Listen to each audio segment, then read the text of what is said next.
시청자 여러분 안녕하십니까? 최근 조선중앙텔레비전에서 방송된 프로그램을 분석해 북에 대한 다양한 정보를 편견 없이 선입견 없이 바르게 전해드리는 북녘의 하루 김창현입니다.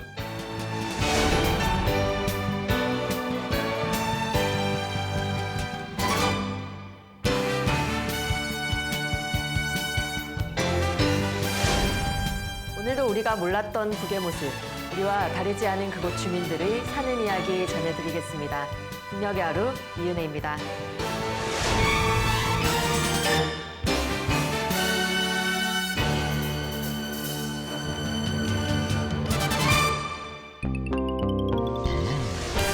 북녘의 하루를 통해 만나볼 주요 소식들입니다. 북은 지금 어린이들에게 신선한 유제품을 공급하기 위해 노력하는 평양어린이 식료품 공장을 찾아가 봤습니다. 청년들의 탄원 소식은 수차례 전해드렸는데요. 이번엔 온 가족이 농촌으로 진출했다는 소식 전해드립니다. 부산군 설봉리에서는 농민들을 위한 새 살림집이 완공돼 입주 모임을 가졌다고 합니다. 북녘 돋보기 시간. 북녘 여성들의 사회 참여 모습과 현실을 들여다보겠습니다. 북의 이모저모를 전해드리는 시간. 1726년 만들어져 오늘날까지 평양 한복판에서 역사를 함께해온 평양종, 그 역사를 되돌아봅니다. 유경 안과병원의 과학기술보급실이 전자도서실로 탈바꿈하게 된 사연 전해드리고요. 쌀쌀한 날씨 속 뜨끈한 국물 요리 좋죠? 해산물 전골 만드는 법 알려드립니다.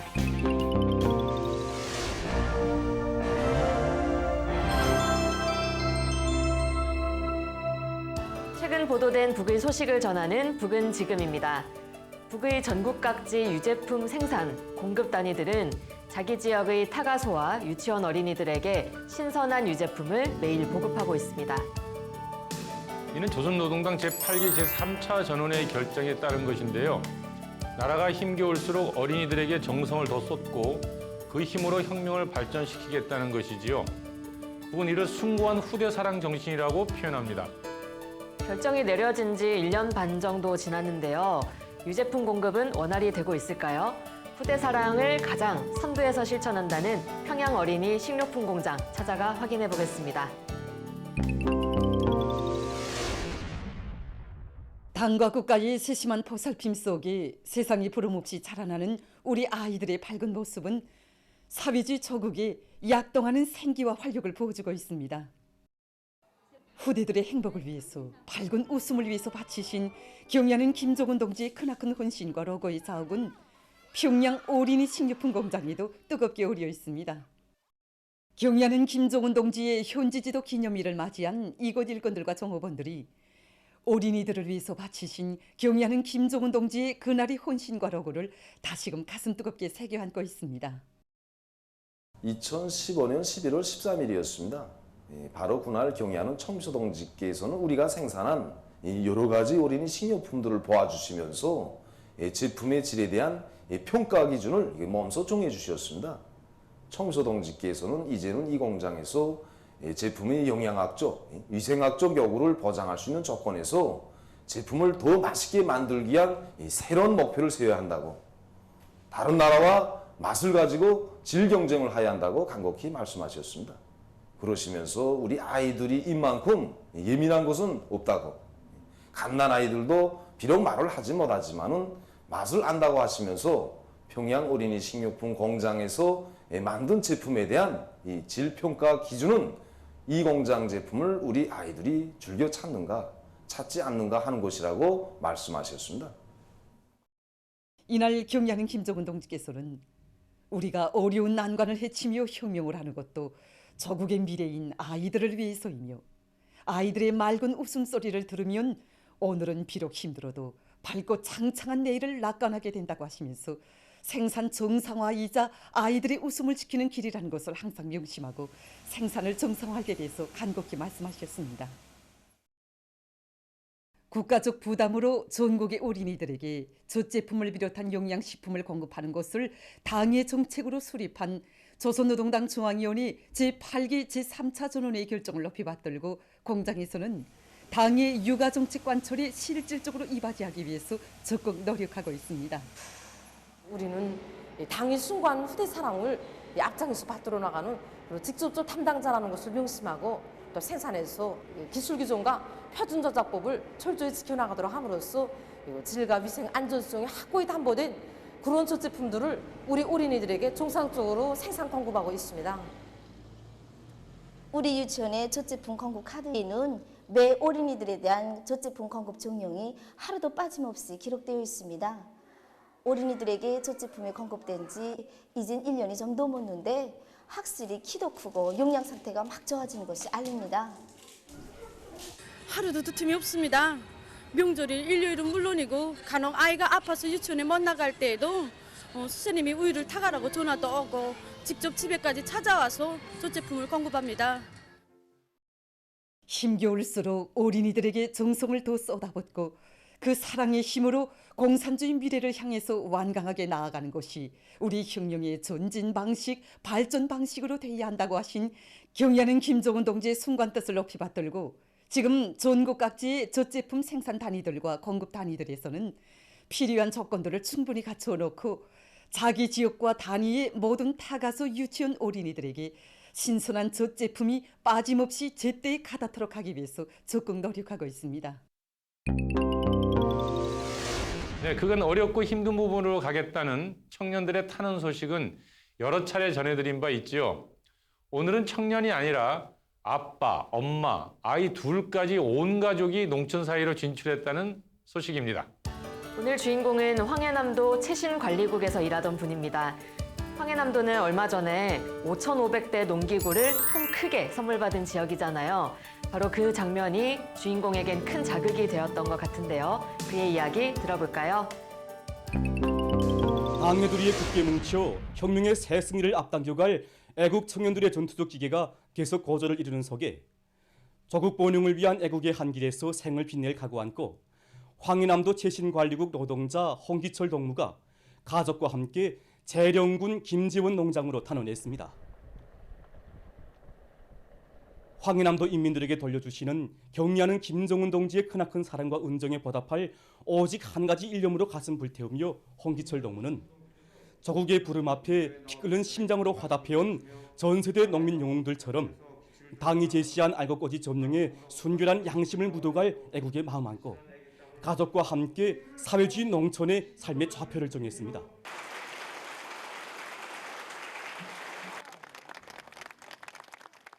우리 홍기철 동무가 가족과 함께 재령군 김재원 농장에 진출하겠다고 자기 심정을 열렬히 토로할 때 우리 모두가 정말 감동이 컸습니다. 올해 연초부터 거듭뛰는 사랑을 돌려주시고 우리 도안의 농민들을 위해 수천 대의 능률 높은 농기들도 남 먼저 보내주신 경의하는 송기소 동지의 이 대같은 사랑과 믿음에 제 손으로 조금이라도 보답하고 싶다는 것, 이것이 거의 진정이었습니다. 어떻게 보셨나요? 어찌되었든 도시에 살다가 온 가족이 낯선 농촌 사회로 간다는 게 쉬운 결정이 아니었을 텐데 아주 큰 결심을 하셨네요. 홍기철 씨 가족이 앞으로 일하게 될 그 황해남도 재령군 김재원 농장 그 자체도 좀 의미가 깊은 곳이라면서요. 그렇죠. 일단 그 재령군은 우리 한반도 전체에서 놓고 보더라도 아주 넓은 평야이고 곡창지대로 아주 유명한 곳이죠. 네. 거기다 또 이제 김재원 하면 떠오르는 거 있죠. 우리도 한때 방송했었죠. 애국미. 그렇죠.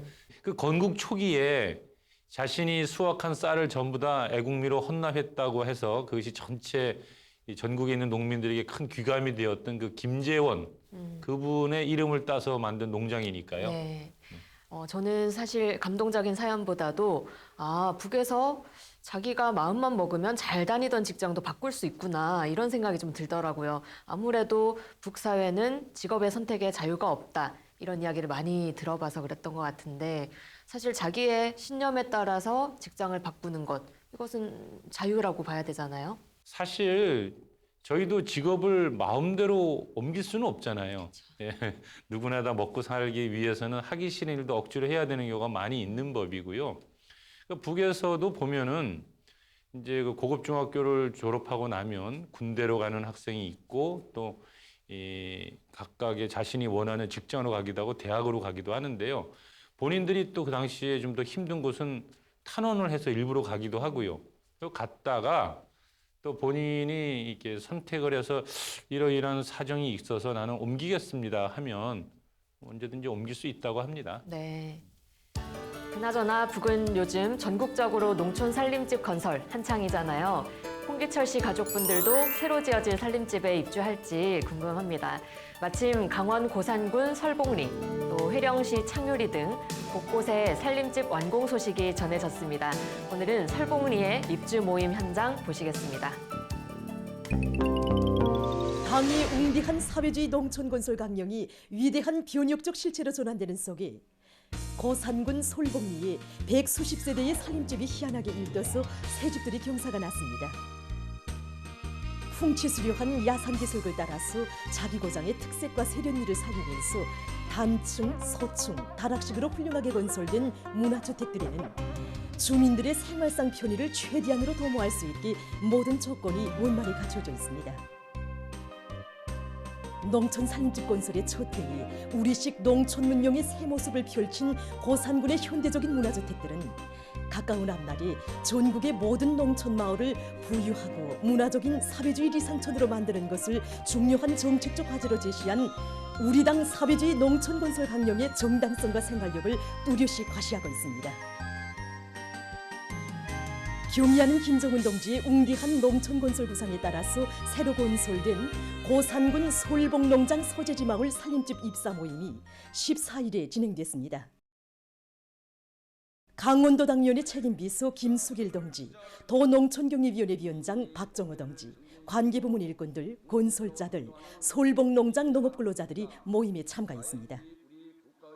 도인민위원회 위원장 최일용 동지가 축하 연설을 했습니다. 이 연설자는 당의 불멸의 용도업적이 오려있는 뜻깊은 고장에 훌륭하게 일떠선 새집들에 입사하는 농업근로자들을 열렬히 축하했습니다.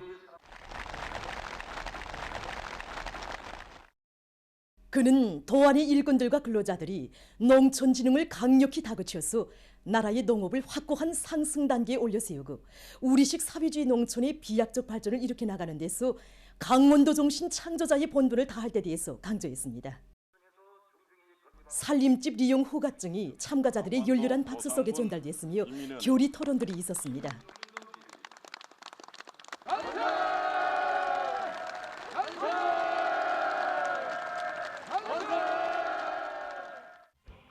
흥겨운 농악에 맞추어서 춤판이 펼쳐지고 새집들이가 시작됐습니다.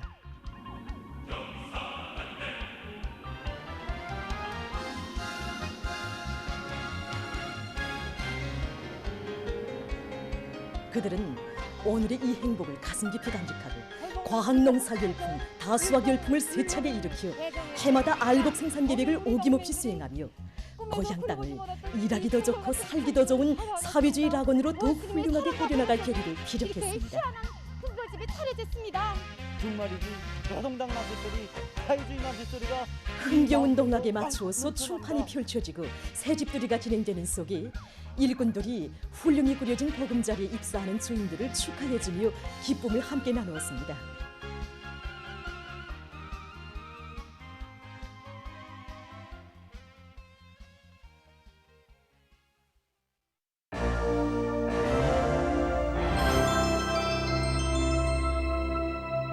북의 오늘을 구석구석 들여다보는 북녘 돋보기입니다. 우리는 어제 북의 어머니 날을 통해 북녘 여성, 어머니의 삶을 들여다봤습니다. 사회혁명의 기초 단위로서의 가정을 책임지고 또 자녀들이 혁명을 이어갈 수 있게 모범을 보일 것을 요구받는 모습이었습니다. 또 사회 곳곳에서 역할을 하는 노동자, 연구사, 교육자, 사회주의 애국 공로자 여성들의 모습도 만나보았지요. 거기에 이어서 오늘은 북녘 여성들의 사회 참여 현실을 들여다보려 합니다. 평양의학대학 송혜혁 교수를 먼저 한번 만나보시죠.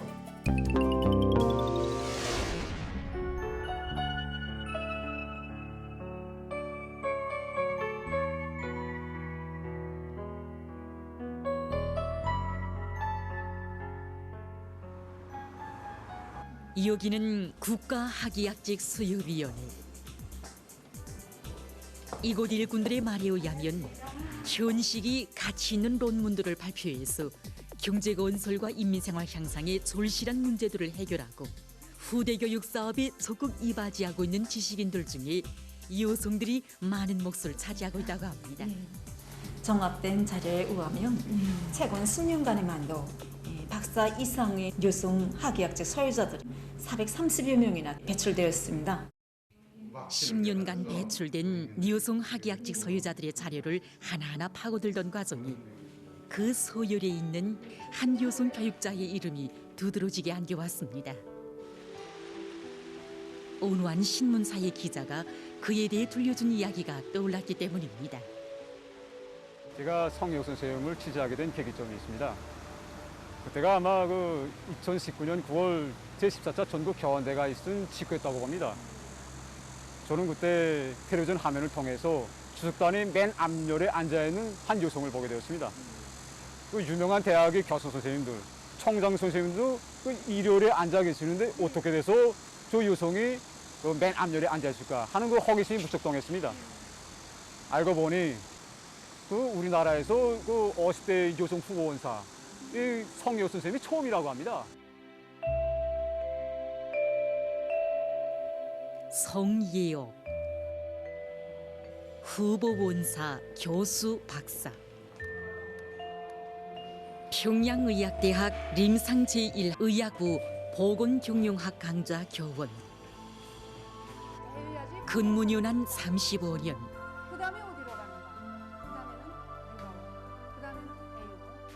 수십 쌍의 눈이 하늘의 무별처럼 빛나고 있습니다.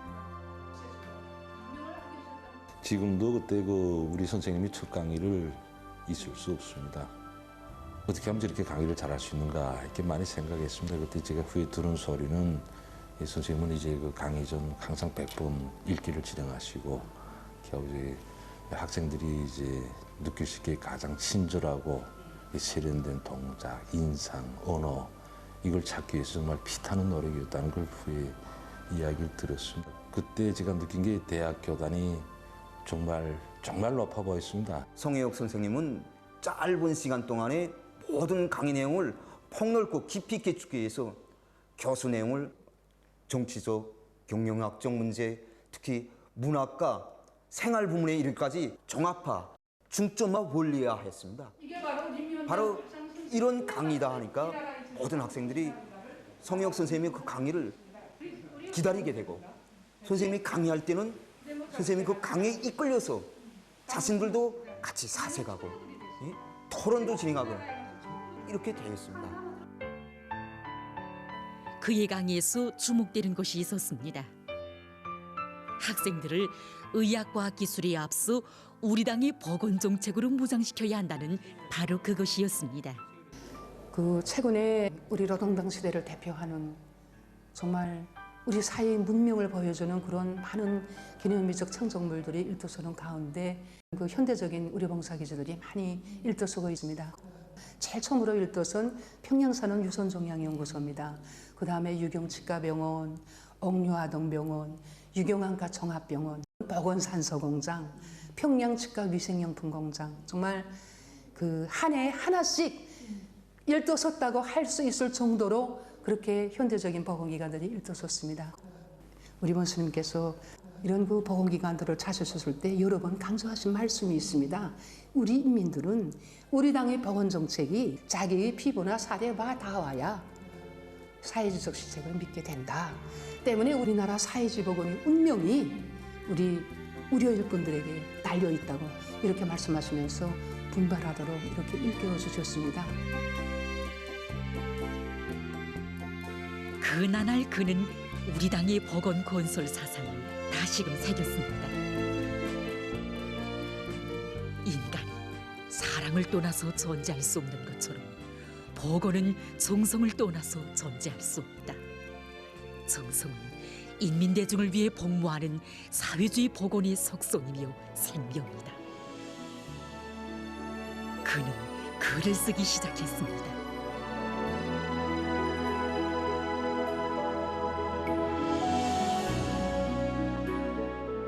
정말 당의 보건 정책의 정당성을 입증하기 위해서 또 우리 위대한 수령님들과 경의하는 청비서동지의 보건 부분에 그 깃든 불멸의 그 영도 업적을 그 빛내고 그것을 우리 보건 일꾼들에게 깊이 심어주기 위한 그 집필 활동을 많이 해서 그러한 책들을 우리들이 많이 보고 있습니다. 당에서 어려운 조건이지만 우리 그 인민들을 위해서 많은 그 보건적 투자를 하고 있습니다. 그것을 우리가 가슴 뜨겁게 느끼고 그 보건 경제 학문을 파고들어서 우리나라에서 보건 경제학이라는 새로운 경지를 개척하고 싶었습니다. 그 경제과학의 한 측면입니다. 보건과 그 경제 사이 그걸 제일 처음으로 그 적극 지지하고 그게 초행길이지만 그 길로 또 밀어주고 그런 측면에서 진짜 그 저에게 잊을 수 없는 진짜 스승입니다. 그 과정이 그는 박사 6명을 비롯한 21명의 학위학직 소유자들을 양성했으며 수많은 과학리론적 성과들을 이룩했습니다. 정성리론 전문가, 우리 당 보건정책 전문가. 이것이 보건학계에서의 그의 호칭입니다. 2008년에 저는 북유럽의 어느 나라에서 진행된 국제학술 토론회에 참가하게 되었습니다. 부유한 나라라고 알고 출장을 갔는데 아무리 봐도 길거리가 한적했습니다. 어쩌다 다니는 사람을 봐도 늙은이들, 또 중년 부부가 다녀도 아이는 보이지 않고 애완용 개를 끌고 다닙니다. 그래서 물어봤습니다. 미안하지만 아이가 몇 명이나 됩니까? 이렇게 물어보니까 뭐라고 말을 했는가 하면은 한 명이라 하고 말하는 사람이 절반도 안 됐고 없다는 겁니다. 이유가 무엇인가? 아이를 키우는 데 드는 품이 너무나 크다. 여성이 아이를 낳게 되면은 사회적으로 제한이 많답니다. 학술 토론의 어느 날 일종의 그 나라별 문제점 토론이라는 게 있었습니다. 우리나라에밖에 없는 어린이 건강관리 체계라든가 그다음 어린이 건강 보호 체계, 영양 관리 체계, 색상등의 건강 관리 체계까지 쫙 그 토론을 했는데 모두가 감동돼서 이 지구에 없는 그런 정책이라고 손을 흔들어대기 시작했습니다. 그런데 알고 보니까 그 나라의 보건정책 전문가도 역시 여성이었습니다. 그가 열함을 흔드는 손이 지구를 흔든다라고 표현했습니다.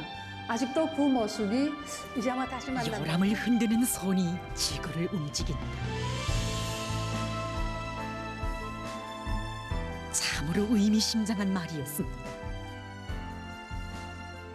어린이들의 건강을 최중대 정책으로 삼고 아이들의 얼굴에 피어나는 웃음을 들여다보며 역사에 유례없는 치료를 수없이 이겨낸 위대한 당, 위대한 우리 국가. 바로 그 품에서 우리 여성들의 사회적 지위는 나날이 높아지고 있었습니다. 제14차 전국교원대가 끝난 후에 경의하는 청주동지를 모시고 영광의 기념 촬영을 하는 그런 영광을 또다시 맞이했습니다. 기념 촬영장에서 저는 경의하는 청주동지 가장 가까이에 섰댔습니다. 제가 어떻게 돼서 이 자리에 섰을까라고 생각했습니다.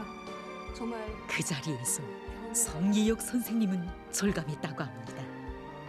영광의 단상, 이 단상의 높이는 바로 이 세상 제일 위대한 사랑이 떠밀어주는 우리 여성들의 지위이고 우리 국가에서만 이루어질 수 있는 여성 존중의 높이가 아니겠는가.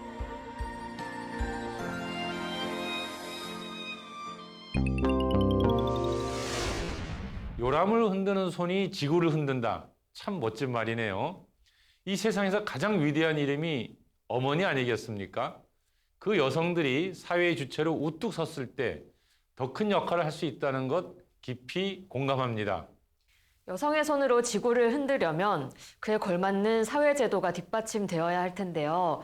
여전히 많은 나라에서는 여성들의 사회 진출이 유리천장으로 가로막혀 있고 또 육아와 가사노동이 여성들에게 치우쳐져 있으니까요.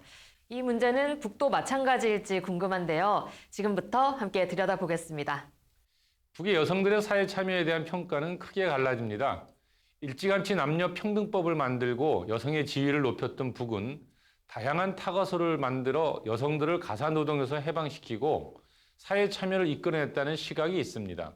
또 다른 시각은 노동력이 부족한 북에서 고안해낸 여성 노동 착취의 일환이라는 것입니다.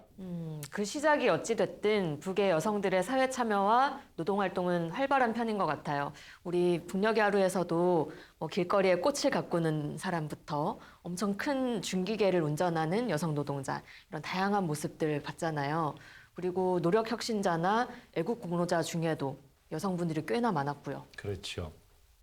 오늘 만났던 송혜옥 교수처럼 이 교수 분야, 그러니까 교육 분야죠. 교수 또 연구 분야 이쪽으로 진출한 여성들도 많이 있고요.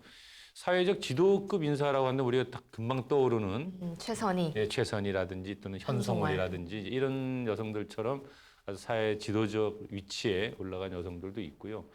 아무튼간에 여성들의 사회 진출은 활발한데 양적으로만 늘어난 것이 아니라 최근에 이 내용들을 보면 이렇게 사회의 중요한 위치로 가는 그 질적인 분야도 함께 좀 늘어나고 있다 이렇게 좀 볼 수 있을 것 같습니다.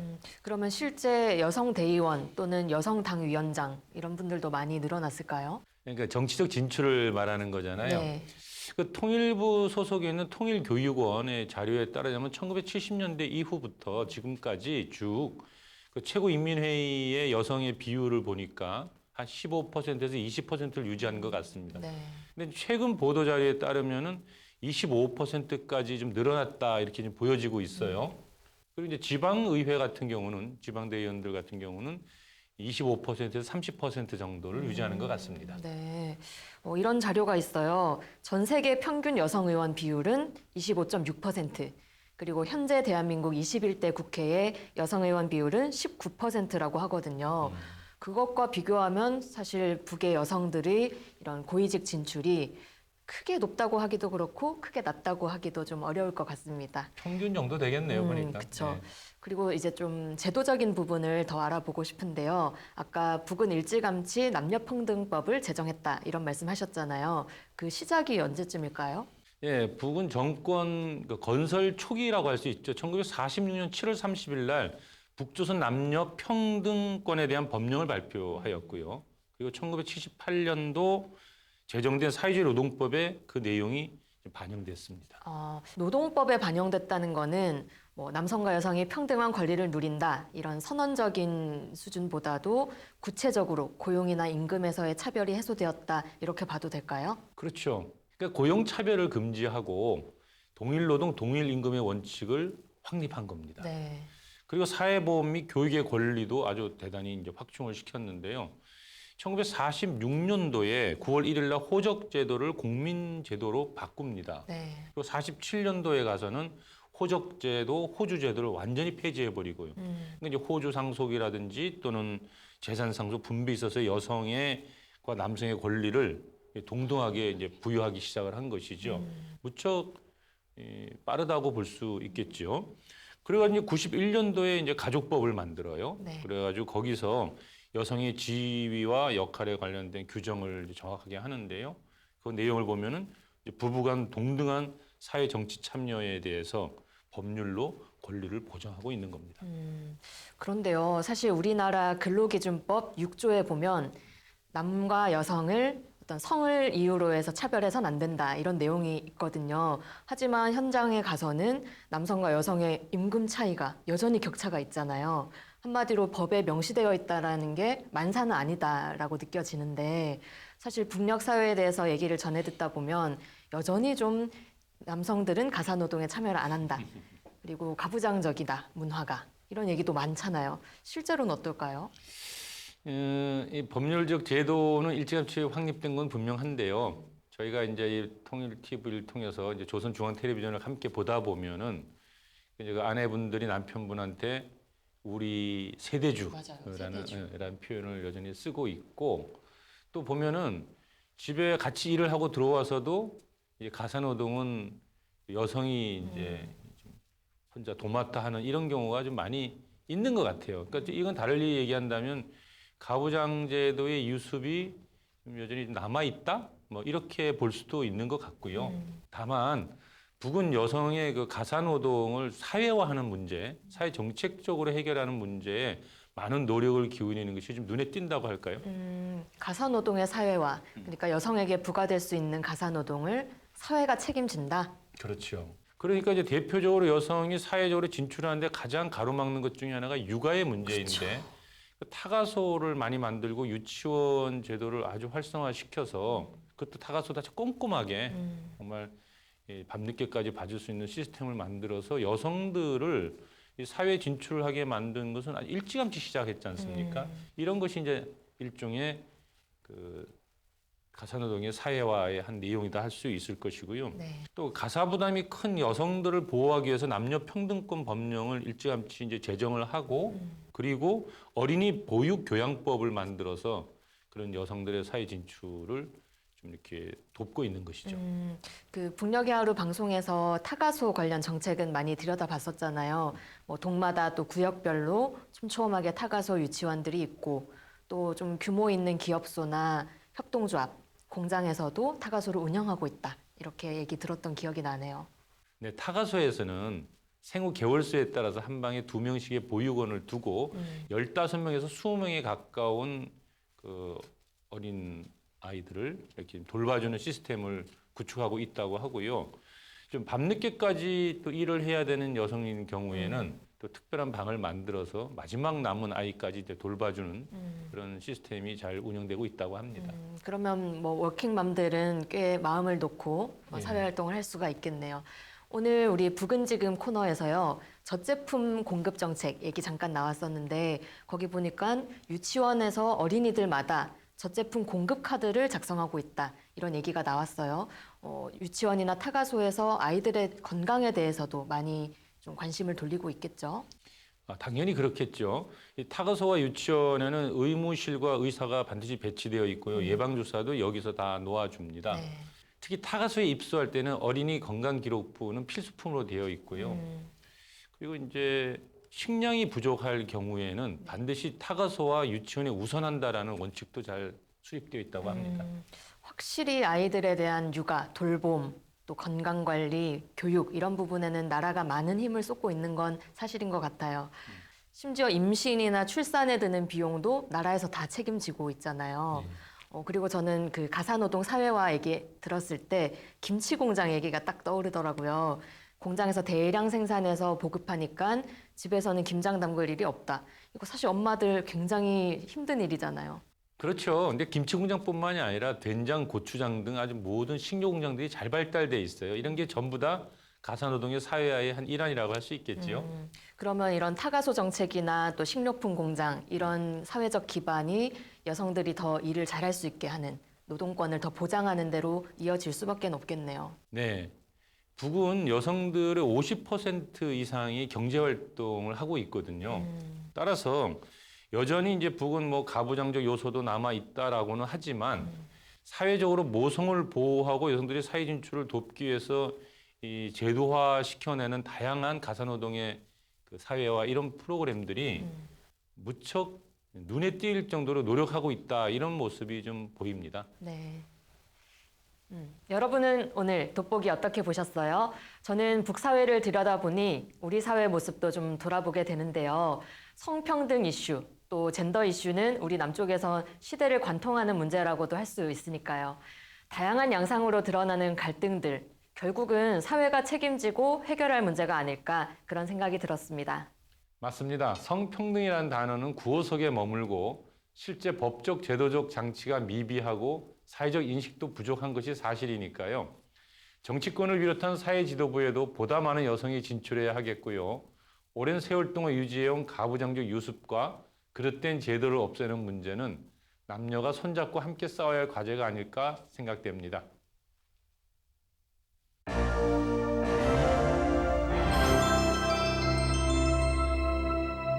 조선중앙텔레비전에서 방영되는 다양한 프로그램을 모아 보여드리는 북이모저모 시간입니다. 오늘도 어떤 흥미로운 소식이 준비되어 있을지 기대하셔도 좋습니다. 먼저 북의 역사적인 유물을 만나보겠습니다. 평양시 대동강 기슭에는 북의 국보, 대동문이 우뚝 솟아 있는데요. 바로 그 옆에는 평양종이 지키고 있습니다. 1726년 주조된 이래 오늘날까지 평양 한복판에서 역사의 흥망성쇠를 지켜본 평양종, 그 역사를 짚어봅니다.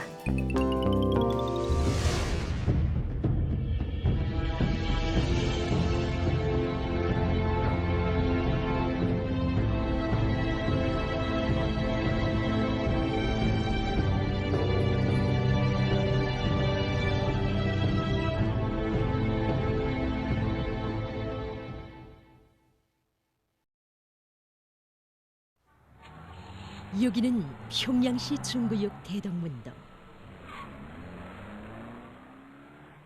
평양의 자랑인 대동강 기슭에 우뚝 솟아 있는 대덕문. 그 옆에 평양정이 있습니다.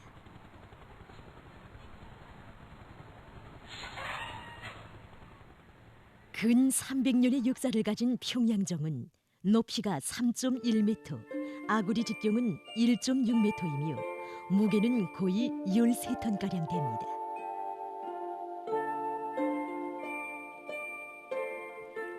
원래 대덕문 우층 다락에 걸려있던 평양정은 1714년 평양성 북성을 거쳐 싸울 때 그것에 옮겨 달았다가 그 후 화재로 깨어져 1726년에 다시 조조했다고 합니다.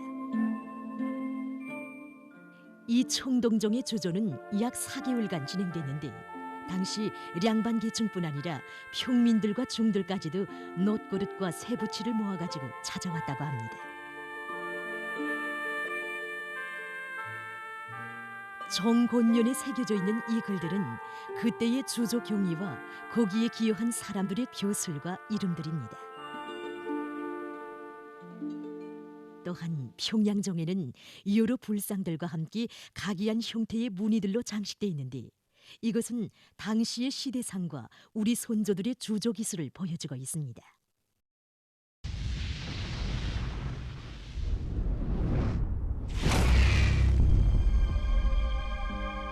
정의 골고리는 두 마리의 룡이 서로 엉켜 있는 것으로 형상되어 있는데 이런 형식은 조선종이 가지고 있는 전통적인 금속 광해술이라고 말할 수 있습니다.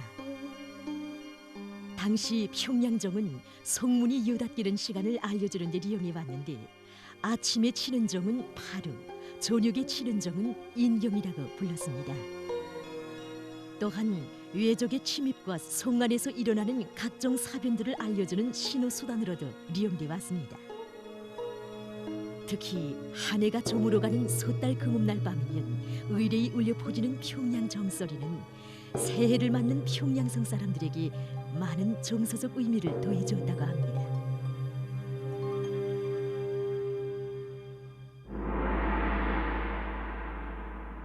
그러던 평양정은 조선봉건 왕조의 멸망과 함께 망국의 울음소리를 졸하면서 자기의 사명을 끝마치게 됐습니다. 일제의 총칼소리에 짓눌려 수십 년간이나 제설이 한 번 낼 수가 없었던 평양정.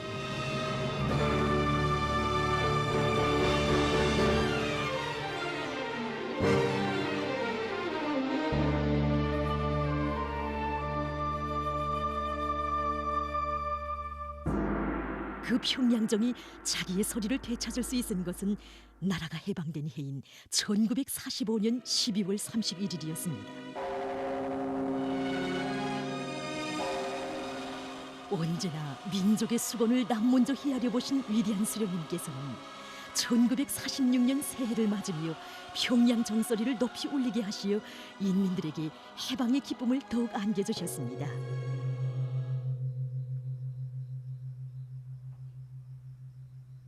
지금도 평양정은 우리 당의 민족유산 보호 정책에 의해서 자기 모습 그대로 보존되어 수많은 인민들이 즐겨 찾는 것으로 되고 있습니다.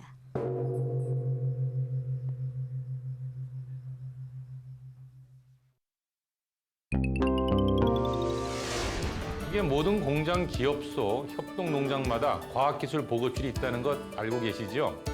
전 인민의 이과화, 과학기술 엘리트화를 추진하는 북의 대표 명모인데요. 웬일인지 유경안과병원에는 과학기술 보급실이 없다고 합니다. 대신 전자도서실이 있다는군요. 과학기술 보급실과 전자도서실, 무슨 차이가 있을까 궁금한데요. 2016년 김정은 총비서가 유경안과병원을 현지 지도했던 날에 그 비밀이 숨겨져 있다고 합니다. 이 일화를 보면요. 과학기술 보급실의 역할을 좀 더 정확하게 이해할 수 있을 것 같습니다. 함께 가보시죠.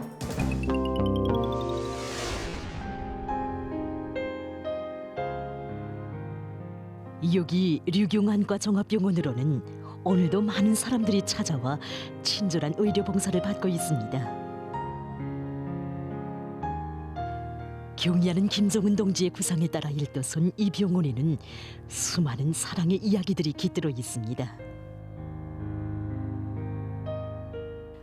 그 중에는 2016년 10월 17일에 꽃 피어난 이야기도 있습니다. 여기는 이 병원 의료 일꾼들이 즐겨 찾는 전자도서실입니다. 경의하는 총비서 동지께서 2016년 10월 17일 날 이렇게 오시어서 병원을 이렇게 안경상점부터 이렇게 쭉 돌아보시면서 올라오시다가 여기 전자도서실에도 오셨습니다. 그래서 그때까지만 해도 여기 전자도서실은 간판이 지금처럼 전자도서실이 아니고 과학기술보급실 이렇게 써 있었습니다. 그래서 경의하는 총비서 동지께서 여기 유경안과 종합병원에도 과학기술보급실을 꾸려나왔다고 이렇게 웃으시면서 말씀하셨습니다.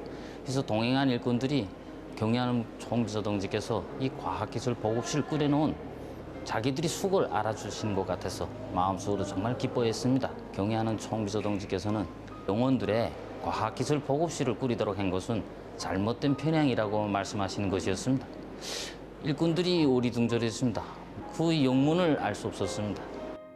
이날 경의하는 총비서 동지께서는 영문을 몰라 하는 일꾼들에게 병원들이 과학기술 보급실을 꾸려놓고 의료 일꾼들이 이용하게 하는 것은 하나의 편향이라고 지적해 주셨습니다.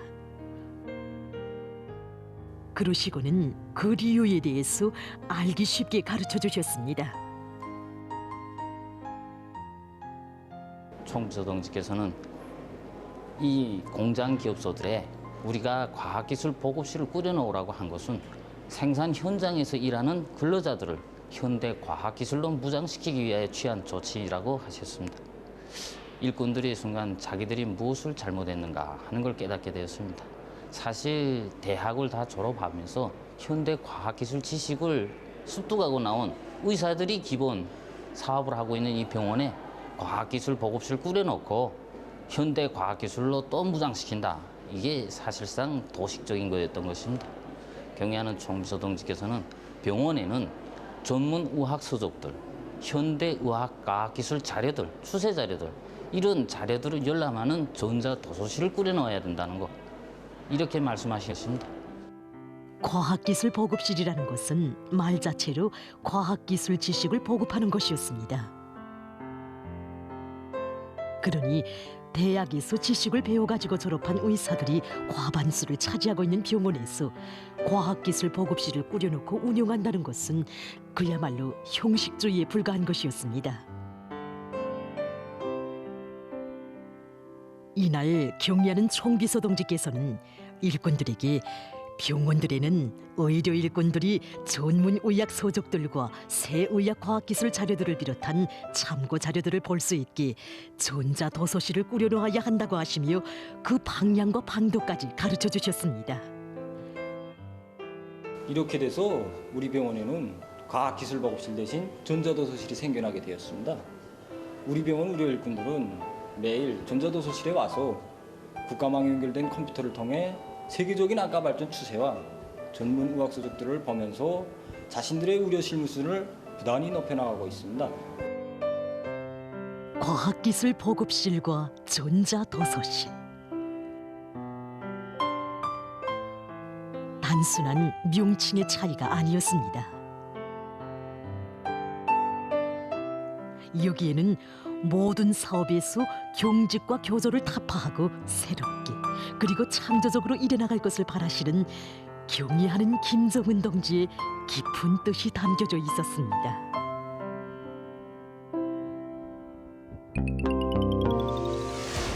아침 저녁으로 쌀쌀해진 요즘 뜨끈한 국물 생각 많이 나시죠?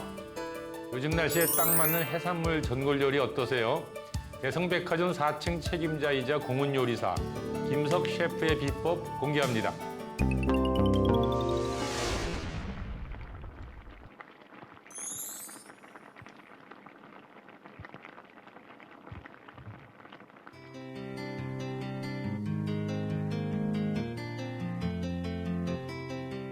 해산물 전골을 맛있게 만들자면 뭐니 해도 음식감들이 선택을 잘해야 됩니다. 해산물은 선도가 좋은 것으로 거기에 곁들이는 남새들은 신선한 것으로 하는 것이 아주 중요합니다. 그럼 해산물 전골을 만들어 보겠습니다.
전골은 고기에 들어가는 기본 재료에 따라서 여러 가지로 나눌 수 있지 않습니까? 예, 그렇습니다.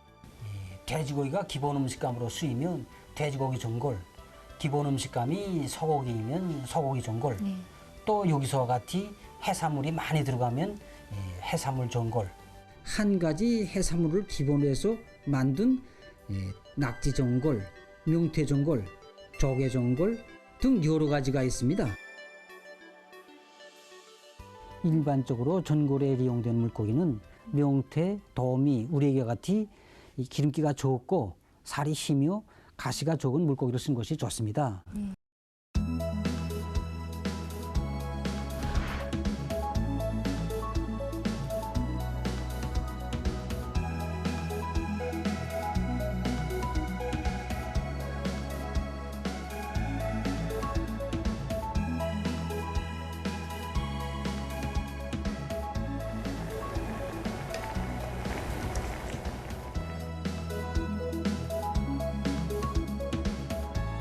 대체로 사람들이 한 입에 넣을 수 있는 구이로 쓰는데 명태도 토막을 내는 것보다 이렇게 살편을 내면 그 구이를 맞추기도 좋고 또 가시가 없으니까 먹기에도 좋습니다.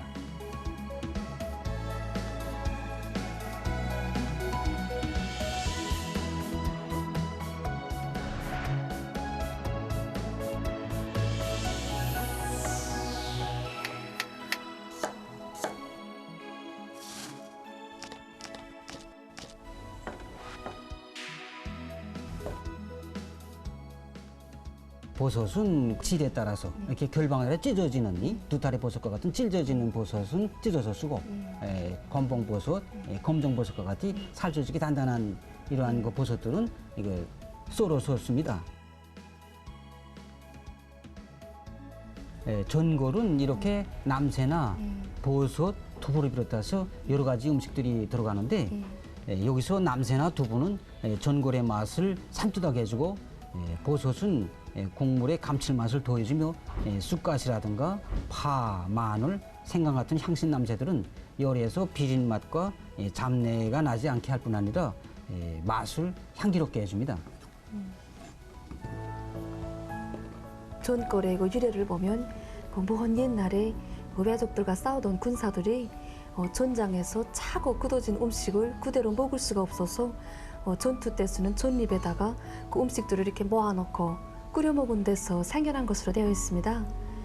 그때 그 맛이 차별 맛이어서 옛 사람들은 그 후에도 그런 방법으로 자주 끓여 먹곤 했는데 그때부터 그 음식의 이름을 전골이라고 부르게 되었다고 하지 않습니까? 예, 유래를 통해서 알 수 있는 것처럼 전골은 여러 가지 영양소를 한 번에 섭취할 수 있는 좋은 요리라고 할 수 있습니다.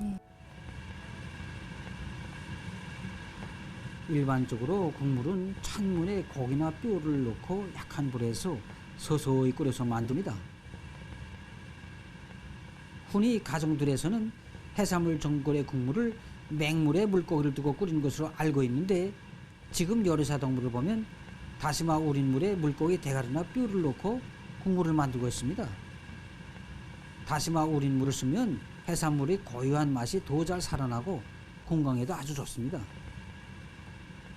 지금 요리사 등과 국물을 만들면서 고추씨를 넣었는데 이렇게 하면 국물이 맵싸한 맛을 더해주고 맛을 좋게 해줍니다. 전골은 준비된 전골감과 남비를 내서 사람들이 자체로 끓여 먹을 수 있게 할 수 있고 요구에 따라서 끓여서 낼 수도 있습니다.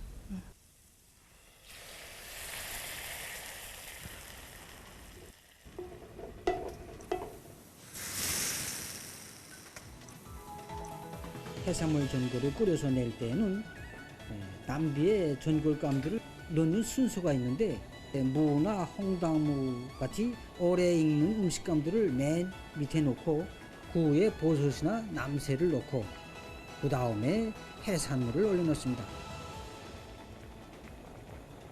그리고 국물을 조금씩 더 부어주면서 끓입니다.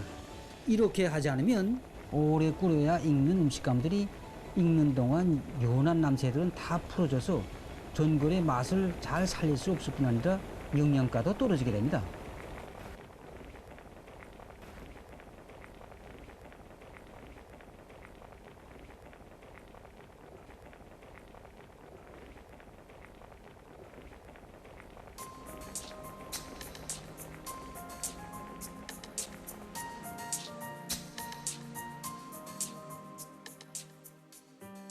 전골은 요롯이 모여 앉아 부글부글 끓이면서 또 후덥하게 드는 요리로서 사람들 사이에 우위도 두터이 해주고 또 건강에도 도움이 되는 아주 좋은 요리입니다.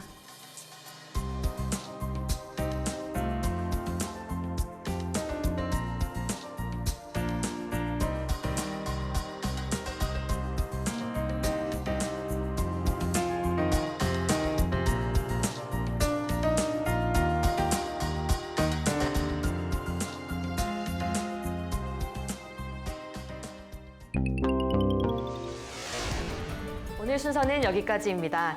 여러분, 오늘도 북과 조금 더 가까워지셨나요? 앞으로도 있는 그대로의 북녘 소식 여러분께 꾸준히 전해드리겠습니다. 잠시 후 김창현의 한마디가 이어집니다. 끝까지 시청해주세요. 함께해 주신 여러분 고맙습니다.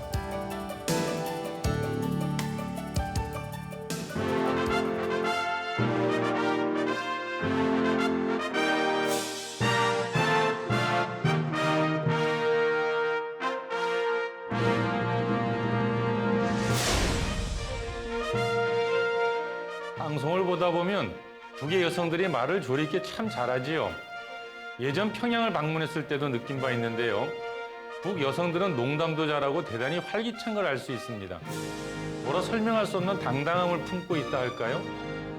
오늘 전문직에 진출하여 사회 발전에 크게 공헌한 북 여성의 이야기를 다루었는데요.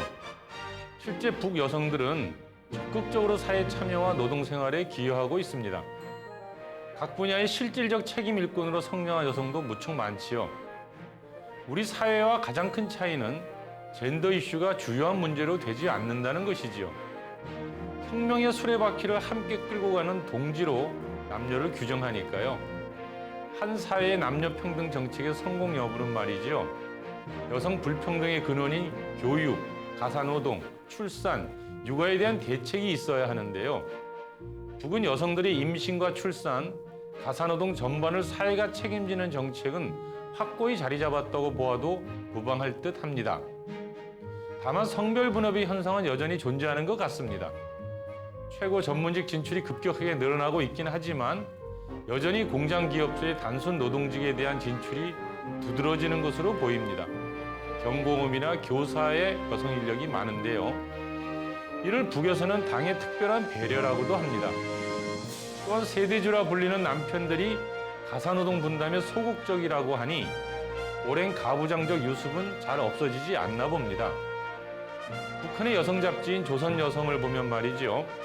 어머니, 아내, 직장인 등 다중 역할로 인한 고단한 여성의 현실을 다양하게 전하고 있습니다.